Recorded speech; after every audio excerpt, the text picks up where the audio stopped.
Today is April 20th. It is also known as 420 Day, a so-called pot holiday, and we're going in depth tonight on marijuana, what it means for your safety on the road, the money it's making for our state, and the benefits and challenges we have seen since voters legalized recreational pot in 2012. First, though, how did 420 become the name for a weed holiday? There are several theories. The most common is that it started in California as a secret code among high schoolers in the early 70s. They would often meet at 420 in the afternoon to get high because it was after school and before their parents got home. Washington became one of the first states to legalize marijuana for recreational use. But with legalization came the challenges of how to sell it, regulate it, and make sure it didn't create unexpected dangers. You cannot be arrested for being in possession of an ounce of marijuana. November 2012. Voters said yes to pot, and supporters wasted no time lighting up in celebration. The road from the ballot to the first pot stores was a rocky one, but once the first licenses got approved, there was no slowing the momentum. We are making history. There are now 507 licensed retail marijuana shops in Washington. They recorded nearly $1.4 billion in sales last year, making our state more than $300 million in revenue. So where does the money go? In the coming years, more than 60% will go towards public health programs, including Medicaid, substance abuse prevention, and community health centers. The rest will go to the state's operating budget, local governments, and to the operation of the State Liquor and Cannabis Board. The board not only regulates how the marijuana is processed and sold, it also makes sure pot doesn't end up in the wrong hands. Since legal retail pot began, the board has recorded 207 violations of sales or service to minors, thanks to stings like the one that busted an Everett pot shop in 2015.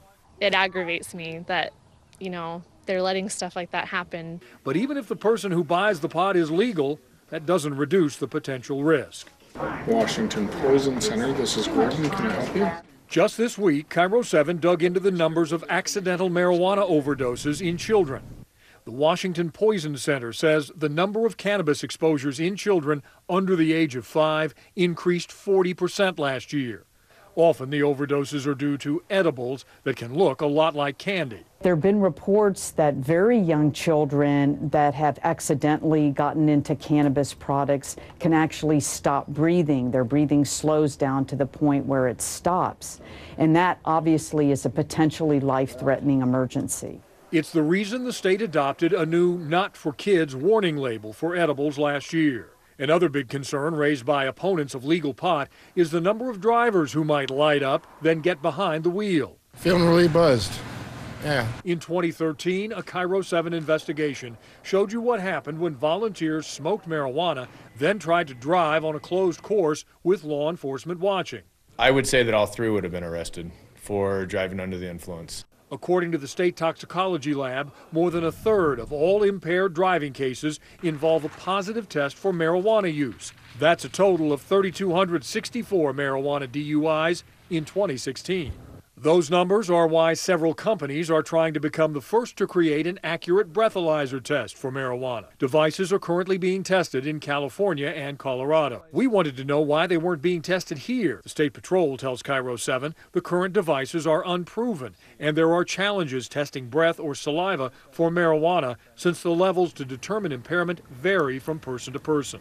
But the State Patrol is keeping an eye on the pilot projects to see if any find success. A reminder that tonight the King County Sheriff's Office will be conducting special emphasis patrols to watch for drivers who might be celebrating 420 before hitting the road. A new poll from CBS News shows Americans have come a long way in how they feel about marijuana. Nearly 6 in 10 people now believe that pot should be legal. And when it comes to the dangers of marijuana, half of those surveyed say alcohol is more dangerous. Only 9%, 1 out of 10, believe that pot is the bigger danger.